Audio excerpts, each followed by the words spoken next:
Welcome to 10 Songs, where each week we dive into the connections to the music that you love, from cover versions and little-known gems to those tracks you just skipped over. We'll show you the common thread across the music you love today and help you find a new favorite with just 10 songs.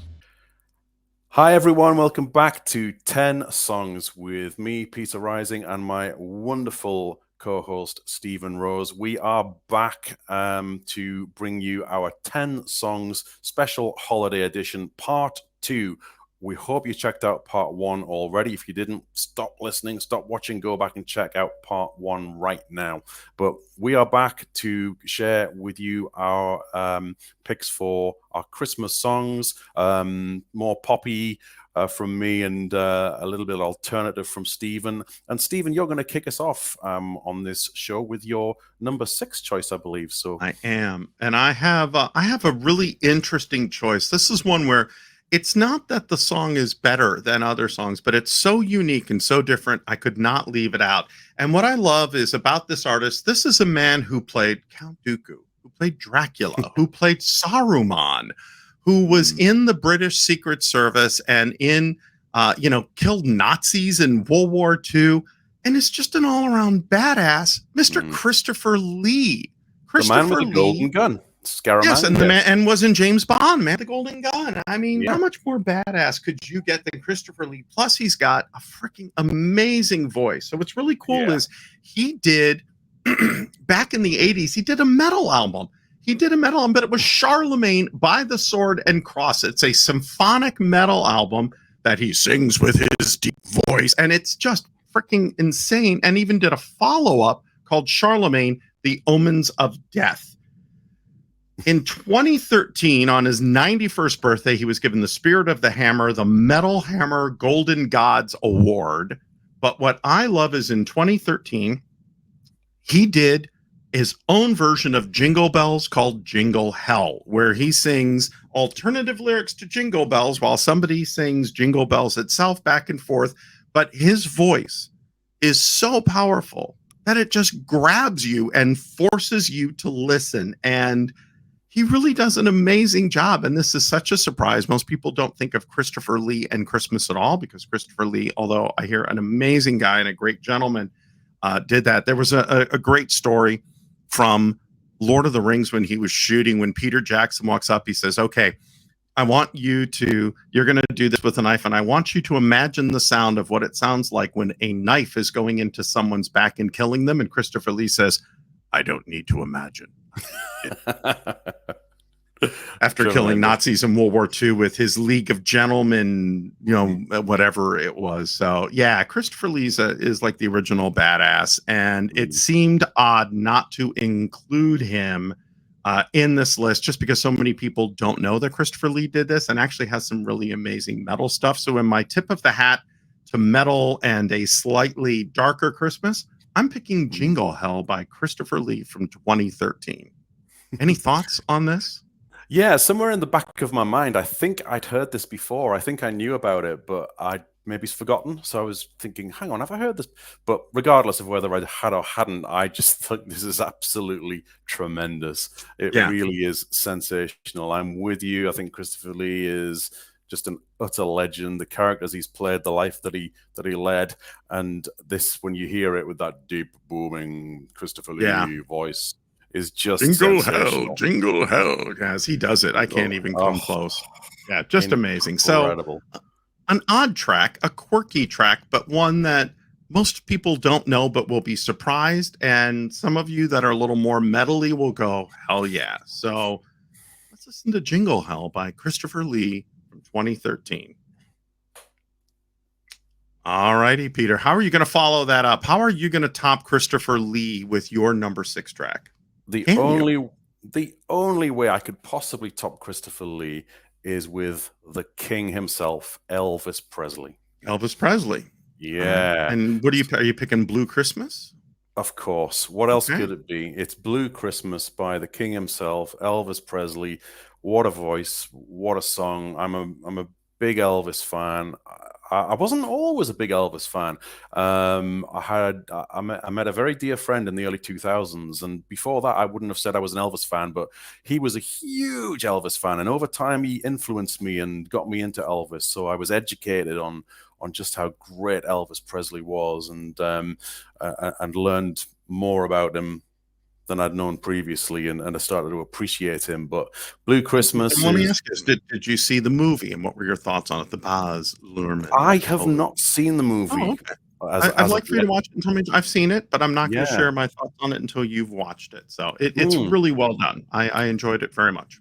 And there's a lot of movies in recent times that if you go into it and you don't know much about the character or the people, then it's fine. But as an example of Bohemian Rhapsody, I enjoyed it, but I took some issue with things that were out of sequence, and I thought that didn't happen. That didn't happen then. No, he did not tell them right before he went on stage at Live Aid that he had AIDS. That didn't happen until later, and things like that. But I think there are things that make for good storytelling that help to make moments even more emotional. And the fact that he did a great job of recreating Live Aid is completely. I mean, that's a minor nitpick, because I thought to myself, Peter, get over yourself, because if Roger Taylor and Brian May were okay with it, then who am I to complain? So, because they were heavily involved in the film, so yes, they were. It's fine with them. It's fine with me. But but yeah, it's on the list to check out. I must see it. I mean, I've seen the Queen one. I've seen the Elton John one. There's another obvious one that's been out recently as well, isn't there? Isn't there another one about a music? There was Aretha Franklin had one that was actually not too bad. So yeah, there's a lot of biopics. Ray was one of the first ones that kicked it off. The Ray Charles, and of course, the Johnny Cash one. Walk the Line was one of the first ones that in the recent history that sort of kicked it off, and that one was brilliant. Joaquin Phoenix good, and I was already a Johnny fan, and exactly, Joaquin Phoenix and Reese, and it took me from being a big fan of his to even more so. And there's a little Elvis in that one too, because they hung out and they toured together. Oh, fantastic. And I just love Elvis's voice. I mean, he's just, I like to have a sing. If anyone who knows me really well, my youngest son tells me off for singing too much. He says, "Daddy, stop singing." And it makes me sad when he tells me to do that, but I have to obey. But so in my little sanctuary here, in my little office shed, I can sing as much as I want. And I've occasionally recorded the odd song that I've played, and I've shared one of them with you, I think, haven't I? But, yes, you have. And I also like Elvis because he's very much in my vocal range, which is great for me. So when I go to sing stuff, because I get that treat me like a fool, treat me mean and cruel, but love me. It's right there in my vocal range. So Elvis does well for me. And now all heard me sing, which most people have not. So you have a lovely singing voice. Lovely singing voice. All right. What else should we say about the King, Elvis, the man himself, before we jump into this track? Oh, another one taken from us way too soon. But what a body of work in such a short period of time, really, and what a life. I mean, his life in the army and the movies, and then his marriages with Priscilla Presley, and reinventing himself back in the, which you got to love in the 65 special, reinventing himself as a way that most artists have been unable to do, and making himself relevant again. So completely love it. All right, let's take a listen. So here it is, Elvis Presley and Blue Christmas. Gotta love the King. Absolutely. On to number 7, I chose the Kinks' Father Christmas, but I actually chose a cover version of it. Not that I don't love the Kinks version. I think it's wonderful. But a lot of folks are not aware that Bad Religion did a cover of this. They're a seminal punk band. They did this in 2014. It is a non-album single. Henry Spinetti's drumming. Dave Davies did a great job. All those on the original. Bad Religion is a band that's been around since the 80s, and they do a good job, and they make it their own, which is tough to do with a song like, Father Christmas. And one that I really like. It's a great sort of un-Christmassy track, and it really speaks to a lot of, hey, I don't want crappy presents in this. I'm poor. My dad doesn't have a job. My mom's almost out. It speaks to that time when it came out, when the Kinks released it, that inflation was at an all-time high, jobless was at an all-time high. Santa, I just need money. Save the presents for the rich kids. I just need some money. And but done in a wonderful tongue-in-cheek way, but it definitely speaks to the pain underneath, and that's why I love it. It's a Christmas song that has just this great underlying tone, but just beautifully written by the Kinks and really nicely interpreted by Bad Religion. Any thoughts on Father Christmas, either the original or the cover or any of that? I must admit I hadn't heard this one or heard of this one, and I do like the Kinks, and I did enjoy listening to this through when I played it through yesterday.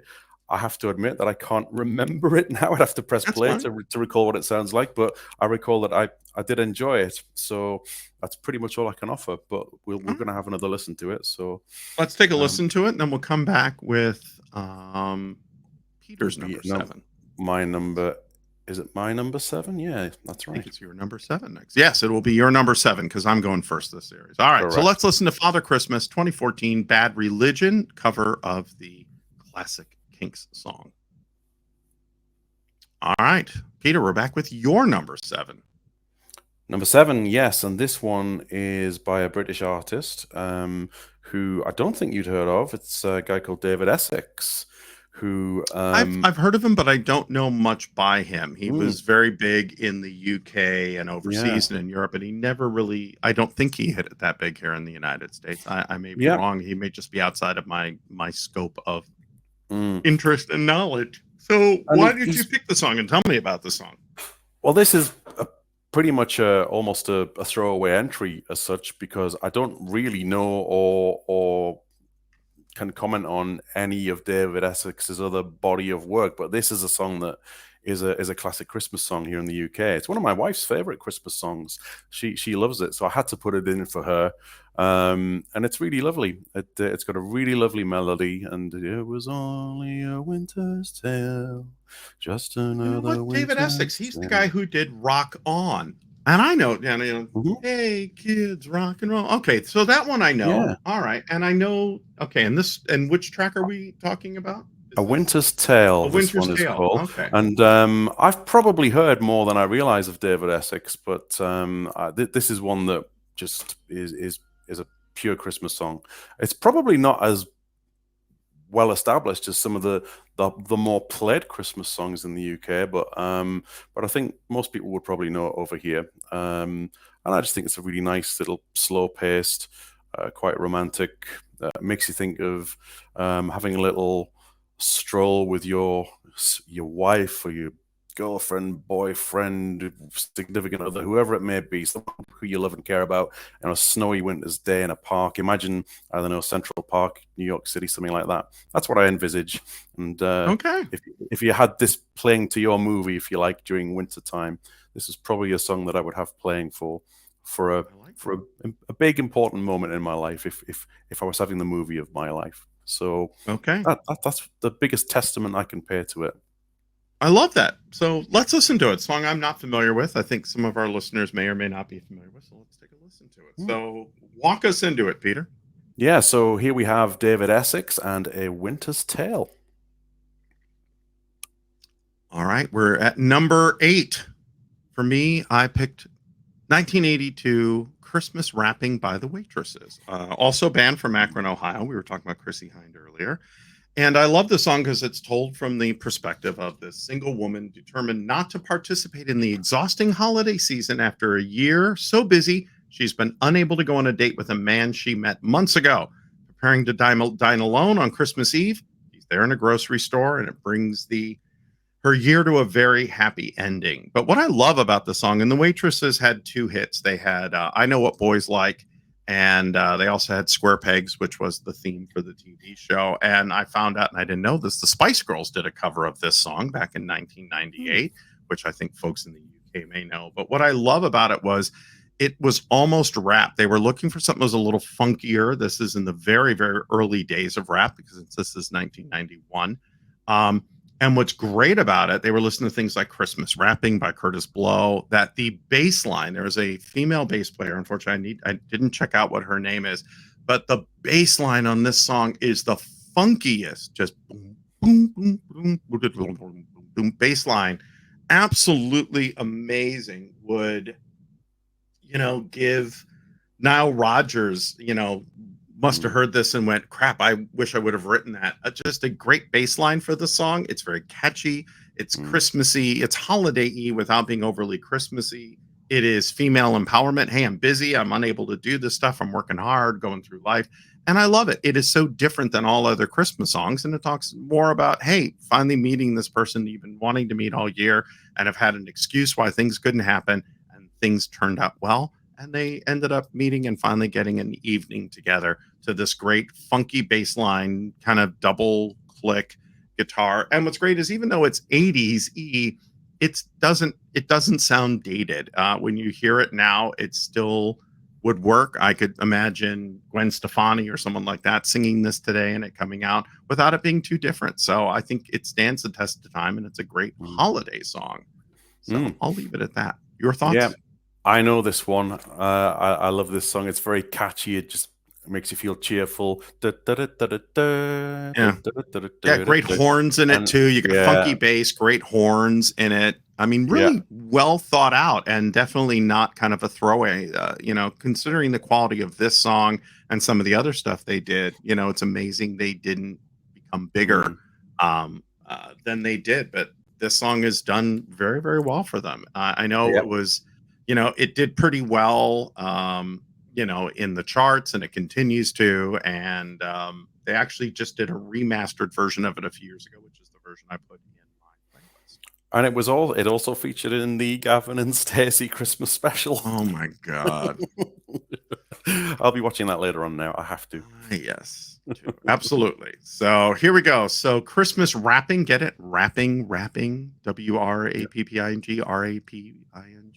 So there it is. And also the story is secular. It's a wraparound. It comes full circle. So the title has many different meanings. So don't listen to the Spice Girls version. Listen to this version. We're going to play it for you. Christmas Rapping by The Waitresses, my number 8 track. All right, Peter, you're number 8. What do you got for us? We sure are. And we have got a great song, which is called The Little Drummer Boy. But maybe it's not the version that people are familiar with. It is a cover version of this fantastic Christmas song by the one and only Johnny Cash. See, I know the Joan. There's a lot of great versions. That I love the Joan Jett version of it on her "I Love Rock and Roll" album. She does a great version of that. I don't, and I'm a big Johnny Cash fan. I don't think I've heard his version. Yeah, and I hadn't heard it until a couple of years ago. And I mean, in his later years, he took ownership really of so many songs. I mean, Hurt is the obvious example, and I saw an article not too long ago from what's his name from Nine Inch Nails. That would be Trent Reznor. Yes, the song is no longer his; it is now Johnny's. Yeah, because of the great version. Yeah, and it's hard to argue with that. No, he just took ownership of so many great songs like Rick Rubin, and let me just say, because I'm a huge fan, Rick Rubin did a really good job of putting him in the studio with just a guitar to sing stuff, and also brought in, and most folks don't know this, that's Tom Petty's band backing him up on all those American albums, 1, 2, 3, 4. He does a ton of great covers on those. I mean, hang on. Let me find that. So many great covers. Yeah, but I mean, when you get to that, let's see, he did Redemption Song, which he does with Joe Strummer, which is amazing. Father and Son with Fiona Apple, the old Wichita Lineman, Rusty Cage, the Soundgarden song, he puts it to shame. Southern Accents, the Tom Petty song, One, the U2 song, he does I'm on Fire, the Bruce Springsteen song, Personal Jesus, Depeche Mode, Heart of Gold, which is Neil Young, 13, Solitary Man, Bridge Over Troubled Water, In My Life, Desperado by the Eagles, of course, Hurt, and We'll Meet Again, all part of those Unearthed series that he did with Rick Rubin. So all worth checking out and all worth taking a look at, but all songs and that's the thing about Johnny is whatever track he picks, he really makes it his own. He has his way of doing that, which I love. In a unique Sorry, I didn't mean to cut like you off, nobody else. Excited about Johnny. No. I wanted to hear that. It was completely agree, and in a way that nobody else could. He just made anything his own. So great. But this song is just so Christmassy, and Johnny just, he keeps it Christmassy, but he makes it just so uniquely Johnny as well. It is a perfect blend of Johnny Cash and Christmas, and I'm just going to leave it there because that's all I need And to Johnny say. was very religious. He did a lot of gospel stuff and was very close to that, even in his times when he was, had issues with drugs and pills and things like that. He really was. And, his wife, June, his second wife, June, really helped him to come back to all that. But he has always been religious and had a great respect for that. So I can, when he does a Christmas album, he definitely approaches it as a form of worship. And I think that comes through when he sings. And I think that's what makes tracks like this so excellent, so well done. Completely agree. So let's just take a listen and just sit back, relax, enjoy this beautiful voice of Johnny Cash and the Little Drummer Boy. All right, Johnny Cash, gotta love it. Number 9, Fairy Tale of New York by the Pogues. I love the Pogues, and the album If I Should Fall from Grace with God is, again, another album from end to end is amazing. There's not a bad track on it. It's a Christmas duet he does with Christy McCall. It was released in 1987, reached number 1 on the Irish charts, number 2 on the British charts. It's become a festival classic. I just watched the Guardians of the Galaxy Christmas special, and it is in there. It opens and closes the special because it's so beautiful. And Peter, I just lost your camera. No, it's not. My lights have just gone out. Oh. There we go. I'll put my big lights on because I've got 2 laptops here, and my desktop lamp was plugged into the USB of the other laptop, which has just died, and I don't have the power cable for it. Okay. But there we go. I'm back. Song has become a classic in the UK and Ireland, voted best Christmas song of all time 3 years running, 2004, 5, and 6. What's interesting is because of the word faggot, BBC did not play it for a long time, and there was a ton of protests, including the mother of Kirsty McCall. They finally lifted the censorship. It's a beautiful song. It is a ballad about a couple who loved each other. The line, "You were handsome, you were pretty, queen of New York City." When the band finished playing, they howled for more. Sinatra was swinging, all the drunks they were singing. We kissed on the corner and danced through the night. But how he is spending the night in the drunk tank, and how things have changed. You're a bum, you're a punk, you're an old crooked junk lying there almost dead on a drip on the bed. You scumbag, you maggot, you're cheap, you're haggard. Happy Christmas, me lass. I pray God it's our last. So, it's a song about people who've come across hard times, but remembering how beautiful life was when they were together.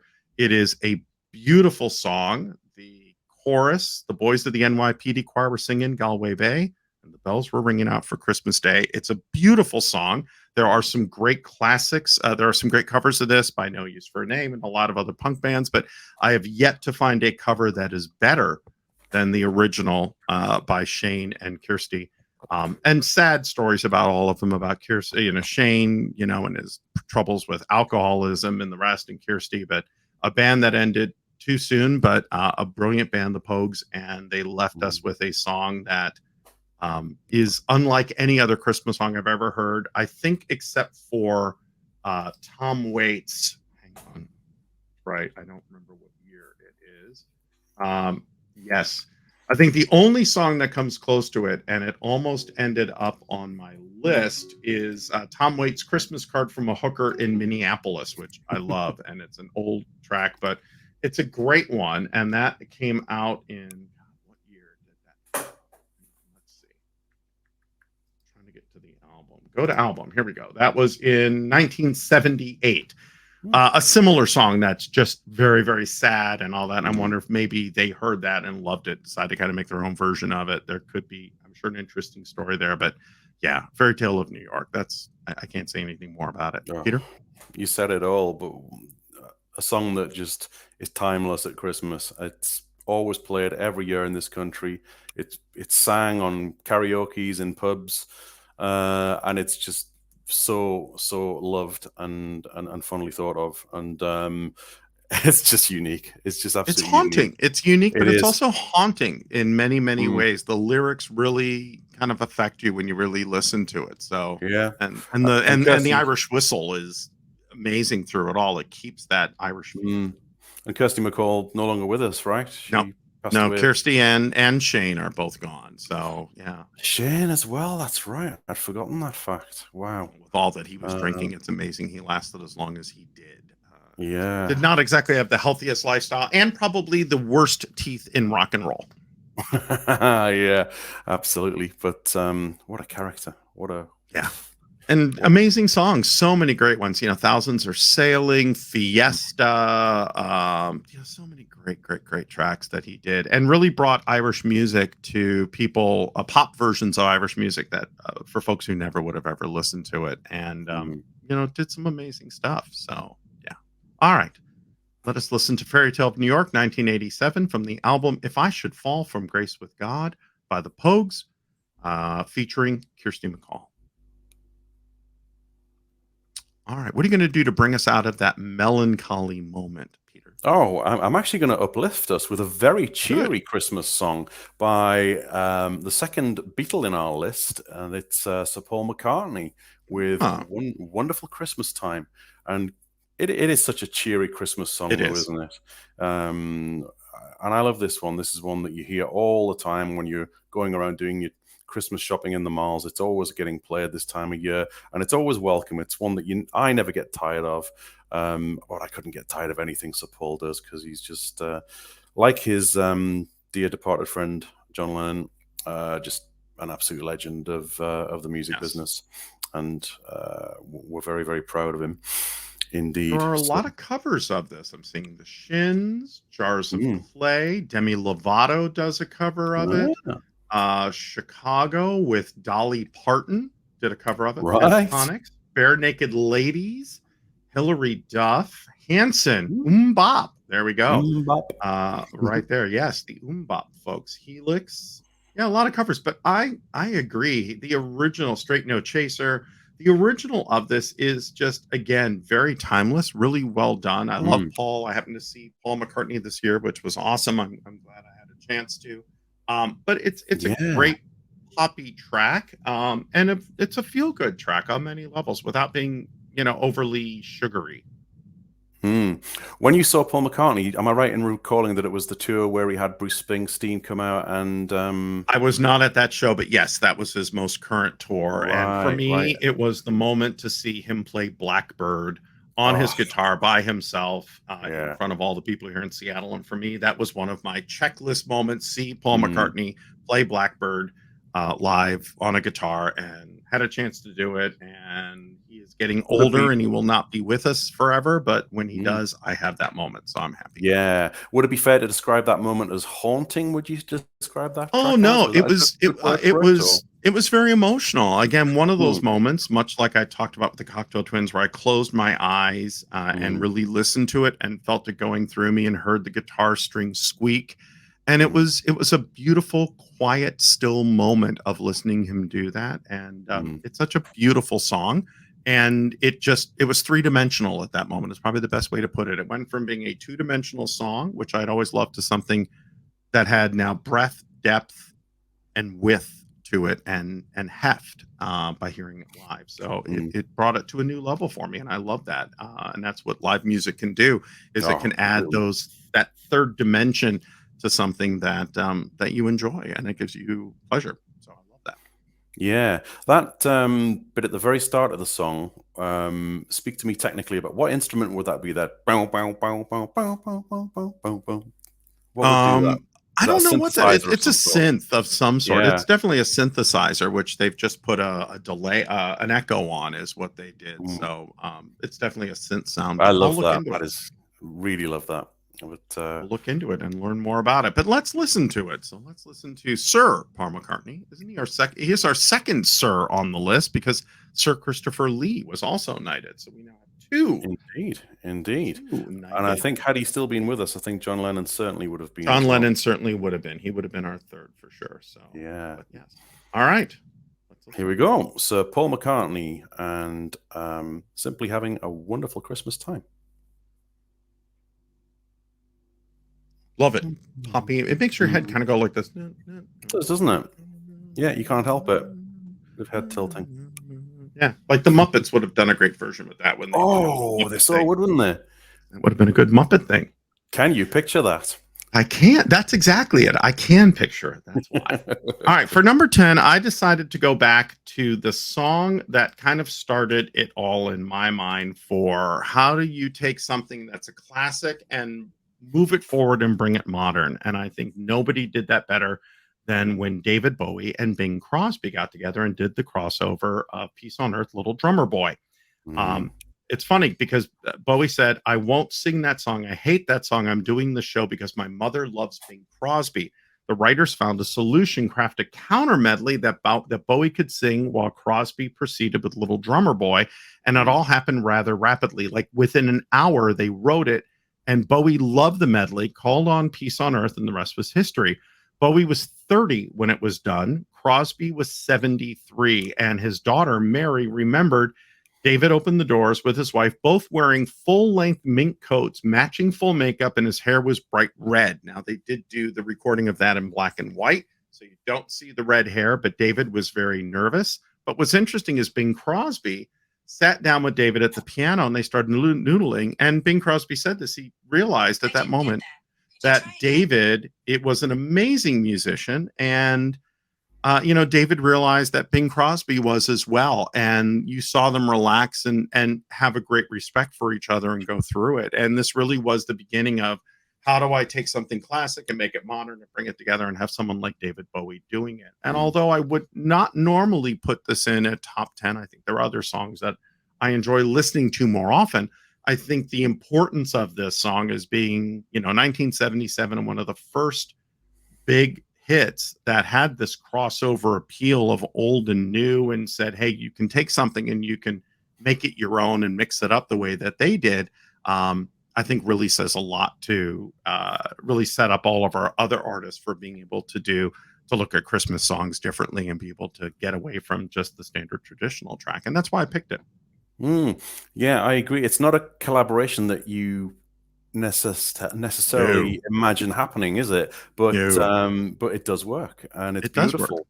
It's absolutely beautiful, and I've heard this so many times. It's always welcome when you hear it. Again, it makes you feel very, very Christmassy, even if you're not in that festive, cheery mood yet. This can't fail to make you feel that. It's just beautiful. Why does it work? It's mad, isn't it? It's two artists that respect each other, that have great voices, very different. Bing's being very deep, David's being a little bit higher.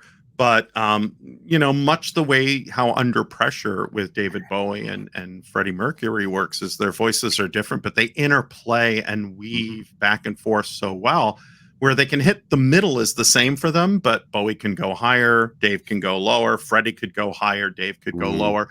I think they play well against each other in many ways, but Bowie's voice was always a little more soft, powerful, but softer. And I think that works well in a track like this. So what's interesting, and this is a bit of trivia, you'll notice that David is not wearing any earrings in this. They asked him to take his earrings out when they shot the video. So he did agree to do that. And they shot it in black and white, so you don't see his bright orange hair, but they are two people circling each other and giving each other respect and creating something that will live for the ages, with both of them being gone, that people still appreciate today of all ages. It's that first song where grandma and mom and dad and the kids could all hear one track and all love it because it had something for the older folks that love Bing Crosby, the younger folks that love Bowie, and the folks in between with that interplay. It was one of those first tracks that had wider appeal and was not although it became a classic, was not the normal classic Christmas track, something that everybody could enjoy. So I love the idea of this and putting that together, and the first one that really executed it well. Yeah, so true. So agree with that. And a little bit of trivia, which I'm guessing you do know, is that Bing Crosby, I think, was the grandfather of Denise Crosby of Mary Crosby and Denise. Yeah, he was. Yeah, Mary Crosby was his daughter, and I think Denise is Mary's daughter, I believe. I think something like that. Yeah, maybe. So he may have been her uncle, Denise Crosby of Star Trek: The Next Generation. Yeah. You don't know who she is, but yeah, there you go. I'm gonna look it up while we listen to the track. So let's do that. And we'll listen to the amazing David Bowie and Bing Crosby. And let's take a listen. And I will look up Denise Crosby and see what her relationship is to Bing. All right, Amazing. do it. All right, let's pause here for a second because I do want to find out. Bing Crosby is her paternal grandfather. There you go. I thought it was There we go. grandfather. Yep. I thought it was grandfather. That was quite a claim to fame, wasn't it? Wow. Crosby's paternal grandfather was the famous singer Bing Crosby. Crosby was born out of wedlock, and Crosby's parents went through a highly publicized 3-year lawsuit her father had brought to cancel the $80 per week he was paying Crosby's mother for child support. Crosby's mother won the lawsuit. He had to pay. The lawsuit deeply embarrassed Dennis and Bing Crosby, who Bing never met, who Crosby never met, even though she was 19 when he died. So she never met him because he was embarrassed by the whole thing. But yeah, so there you go. Well, there you go. Yep. Wow. All right. We're at my number 10, aren't we? You are at your number 10, Peter. My number 10. Wow, this is incredible. I can't believe we got through them so quickly. But this one is another one of my wife's favorites, actually. I do love it too, but I put it in for my wife because she loves it so much. And it's Jonah Louie, and it's a track called Stop the Cavalry. And I don't think you knew I this have one. never, every word you just said is foreign to me. So, But I consider myself well listened, and I was in like the top 5% of the most types of bands and musical stuff for the Spotify stuff. It's like you're in the top 0.5%. Yeah. I have never heard of that in my life. So walk me through this. Who is this, and what is this? It's a bit of a novelty song, I think you would describe it as. It's it's a bit sort of doesn't take itself too seriously, but it's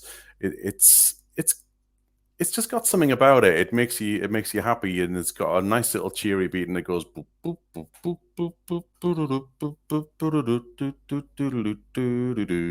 boop. And great little lyrics in there, like "I wish I was at home for Christmas," lots of bells playing, and it's just a very, very jolly one-off Christmas song, really. But I know nothing whatsoever about the artist, so let's look up Jonah Louie, because I know nothing about Jonah Louie either. I've never heard of this person. And it's Jonah Lewie, English singer songwriter. And yeah, born in 14th of March 1947, multi-instrumentalist, and he's best known for Louis, Stop the Cavalry. There you go. There you go. Boss of Soccer, still making songs. I see that there's a new single. Yeah, looked like he was pretty big back in the 80s. So there he was, go. yeah. But compilations. But he's one of those ones that most people in this country would probably only know because of the Christmas song. He's one of those Christmas hits that just struck gold and is played. Award-winning songwriter, producer, and musician Jonah Louie, the rest of his career, born John Lewis. Louie emerged in the early 70s pub rock scene, playing keyboard for Brett Marvin and the Thunderbolts, who later became the Louie-led Pterodactyl. They had a Zydeco smash hit, Seaside Shuffle. They've been celebrated for piano with blues legends Arthur Big Boy Crudup, and won an Ivor Novello Award for Christmas perennial hit Stop the Cavalry. Though his career, throughout his career, he's enjoyed chart success not only with Stop the Cavalry, but Louise, because we got to get it right. You will always find me in the kitchen at parties, and I think I'll get a haircut. Boy, these are really interesting names for tracks. Recorded for Stiff Records back in the 77. Awesome, which their Rockpile and so many great bands did. Became the longest serving and arguably one of the most successful acts in Europe for the Dave Robinson label, staying with Stiff until its liquidation in 87. Most spectacularly unexpected success for him was the anti-war protest song Stop the Cavalry, featuring a brass band full of festive sentimentality, has become a mainstay of Christmas compilations and playlists for decades following its release in the 80s. Big in London, Dublin, Bingham, Great Britain, Manchester, Great Britain, and Berlin are where his top monthly listeners are, according to Spotify. Which is probably why I've not heard of him, but I'm gonna check this track out. And check it out. I think you'll like it. It's just a good, jolly Christmas feel-good song, and one of my wife's favorites. So she when she was going through the list with me yesterday, she said, "Oh, have you got my favorite in there?" I said, "Oh, yeah, I'd forgotten about that." There's so many you could choose, and if you do it, you picked a song for your wife. I picked a song for my wife too. So there you go. You got to, haven't you? All right. Walk us into it, Peter. So here we have Jonah Louie with Stop the Cavalry, and I think you're going to love it. Check it out. All right. All right, we're back. And as always, we love to do a number 11 on our 10 songs. I have taken a different route. I picked what I consider to be one of the worst Christmas songs ever. I picked Vanilla Ice, Too Cold for Christmas. And what is great about or horrible about the song is it is exactly the same song as Ice Ice Baby. All they've done is they've added some Christmas bells. And at the beginning, it's Santa saying, "Hey, Vanilla Ice, it's too cold for Christmas." And then at the end, it's Santa talking a little bit. So I think what happened is some producer said, we need to make some more money before Vanilla Ice is no more. And it's Christmas time. So let's do a remix called Too Cold for Christmas. We'll add a bell. And here, you need to just say some things sounding like Santa at the beginning and end of the song. Otherwise, it is exactly the same song. Not one word changed. They just slapped a sticker on it and pushed it out. It is horrible. As a matter of fact, my favorite part is the cover. He didn't even pose for a new picture. They took the picture from the album and photoshopped a Santa hat on him, which I love even more. It's so bad. It's great. I put this on every Christmas playlist I make for people. I make it the first song and people are like, what the hell is this? And it's so bad. It's great. That's what makes it great. Is so bad. They didn't even try. The lack of effort is apparent with the Vanilla Ice Too Cold for Christmas mix. So I picked that as my number 11 as, yeah. I mean, it beat out Jingle Bells by William Shatner and Henry Rollins, A Black Flag, which I loved and actually is a really good version. I decided to go with the worst Christmas song I could pick.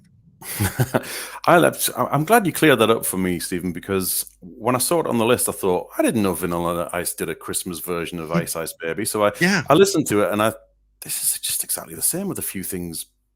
Yeah, with some bells added and some guy talking, sounding like Santa at the beginning and the end. Otherwise, it is identical. There is zero effort, and somebody cashed in and he made another $1 million off of having this thing, but it's the same song, which he will later get sued for and lose to Queen after his infamous, no, it's not dun dun dun dun dun dun. It's dun dun dun dun dun dun dun dun. And they're like, no, that's the same thing. You just added an extra dun. Madness. No, not Madness. Yeah, I love Madness. I see what you did there. Vanilla Ice. He definitely had a shelf life, didn't he? So I can see why he did this. And he actually has a whole album he did in 2008 of covers where he did things like the Gap Band's You Dropped a Bomb on Me, Fight the Power by Public Enemy, Jump Around, Baby Got Back, and they're all horrible. Horrible. So bad. Buffalo Soldier. So bad. So yes, to the extreme. Vanilla Ice. Are we going to encourage people to listen to it? You know what? It's up to you. But I would say listen to the first few seconds. And after about 30 seconds in, when you realize it's not any different, then skip and go back to the beginning of the playlist. So we'll play it, but we apologize. But I picked it as a bad. Yeah. Or just listen to Under Pressure instead. Yes, exactly. I think that's a much better way to go. So anyways, let's listen to the horrible Vanilla Ice Too Cold for Christmas.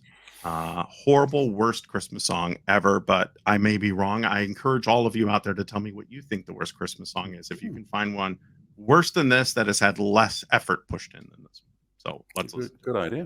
I love it. Let's take a listen. All right, Peter, your final track. Did you pick a horrible Christmas song or just a great Christmas song that you could not quite fit into your list somewhere?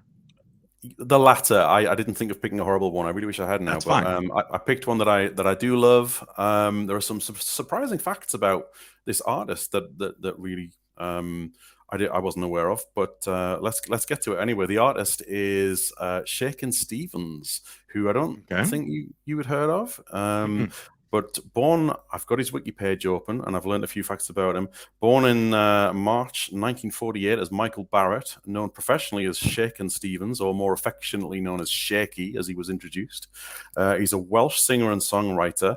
And this is the bit that I'm really surprised at. He was the UK's biggest selling singles artist of the 1980s. What? That can't be true.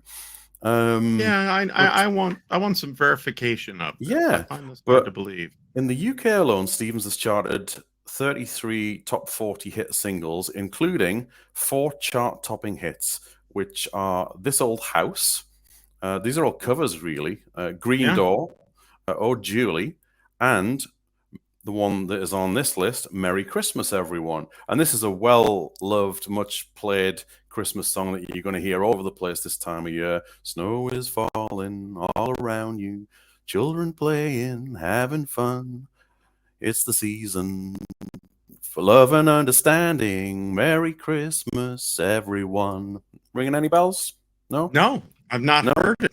Maybe if I go to a Wrexham game at Christmas, they will blast this. Over the They probably will. And I will hear it. Welcome to Wrexham. Being that he's Welsh and the whole thing. Yeah, I could do that. That's right. Maybe so. Well, I never knew he was Welsh, but I used to love Shakin' Stevens in the early 80s. He was probably my second favorite at the time to Adam and the Ants. Nobody touched Adam at the time for me in the early 80s, but I loved Shakin' Stevens and This Old House.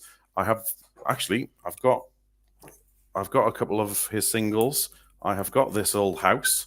There he is. Shakin' Stevens, This Old House. Double denim disaster. Yeah, double denim, very Canadian, as they call that, the Canadian tuxedo denim. Yeah. Yes. If you bring a denim shirt under that, then it would be a true Canadian tuxedo. And I have one more of his. Actually, no, I've got 2 more of his. I've got Green Door. This was a cover. That is kind of a ripoff of the Thriller cover, looking at that, the way that he's laying there and doing that. That is a la Thriller. I find that interesting. It's like he wanted to cash in being like a white, even with the little, bits of hair falling down, like Michael Jackson on that one. Yeah, I always thought he was trying to be a bit Elvis in his looks as well. Oh, no. If you take a look at the Thriller cover, that's exactly the same pose and position, even the same jacket as the Thriller cover. Yeah, and I really didn't realize I had so many Shakin' Stevens records. That's why he's the #1 selling artist there. So special edition EP, and looking a little Brian Ferry like in that one again with his denim tuxedo. So there you go. And this one is Blue Christmas. We've got Blue Christmas on here. We've got Josephine live, Que Sera Sera live, and Lordy Miss Claudie live. So he sounds like one of those artists that really appealed to both adults and kids, where he was doing, some of the older 50s stuff and things like that. So he had that mass wide appeal that everybody could go listen to him, and he was good and wholesome and that sort of thing. So that sounds like how he made his brand over there. I mean, they describe his style as rockabilly, which I know is something you talk about a lot, and rock and roll, but but he was around in the very early 80s and then pretty much disappeared. So but he's obviously done okay for himself if he is indeed the biggest selling singles artist of the 1980s. Well, he didn't spend a lot of money on clothing, as we've seen. He was good with just, denim jackets and denim pants. So as long as he stuck with that and didn't blow his money frivolously, he's probably, checking in. And we should look him up and see if he wants to be on a show. Hey, that's not a bad shout. I might do that. I might reach out to him and see if he wants to catch up with us and tell us more about his career. That'd be great. But I do love Shaky, as he was affectionately known at the time. And This Old House was a great video. He actually jumped off the top of a house on that particular video. I don't know if he did the stunt himself, unlike Adam Ant, who did all his own stunts in Stand and Deliver and Prince Charming. But that would be a good question to ask him if we managed to reach out to him and get him on. I agree. But, I will have to do research on him if he comes on, because I'm not that familiar. Yeah, definitely. But it's a great Christmas tune. It's a favorite in the UK. It's up there with the best of them, and I encourage you to go check it out. It's catchy, it's Christmassy, it's great. All right, let's take a listen. So here it is, Shakin' Stevens and Merry Christmas, everyone. All right. And that wraps up our holiday edition show. Peter, happy Christmas, as they say in the UK. Happy Hanukkah, holiday season's greetings. I was hoping you and your family have a great new year, and that next year brings much health and wealth and happiness and all the things that we're looking for. It was great to be able to connect with you, and I would love to, while we're still on a holiday break, maybe to knock out one more show next week. Oh, I think so. Extra special gift for folks. So we will absolutely do that over the Christmas season. We'll fit in one more for sure. Perfect. And same back to you, my friend. Compliments of the season to you, to everyone listening to us. Whatever you do or don't celebrate, just have a wonderful time, whatever it is you're doing, however it is you are celebrating or otherwise. Peace and love to you all. And I hope you enjoy our holiday episode of 10 songs. We've really enjoyed putting it together, as we always do. And our holiday gift to you. Our holiday gift to you. So why don't we take this one home, Stephen? I'll let you take this one home and sign us off for this episode. Awesome. Everybody, check us out on 10-songs.com. We're also on Spotify, and you can also find us at 10songs3 on Twitter, and who knows where else we end up. We're also on YouTube, so you can look for 10 Songs on YouTube. You'll find all of our shows. Reach out to us directly, Stephen with PH at 10-songs or Peter at 10-songs.com. Tell us what you don't like to see more of, other bands you'd love for us to do. We love doing this for you. We make no money whatsoever. This is truly a labor of love and something that we just enjoy doing. So, and hopefully, as we've heard from many of you, you're enjoying it too. So our Christmas gift to you, and we will have an episode for you early next year that will knock out the next week or two. It'll be a surprise. We're not going to tell you what we're doing. So, all right. With that, Peter, thank you so much. Always a pleasure. Have a great holiday, my friend. It was great spending time with you. And we will let everybody go at this point. Last words? Merry Christmas to you, my friend. I hope you have a wonderful, wonderful time. And thank you, everybody, for watching, listening. Take care of yourselves. Be kind to each other, and catch you down the road. Awesome. Happy holidays, everybody. We'll see you soon. Take care. Bye-bye.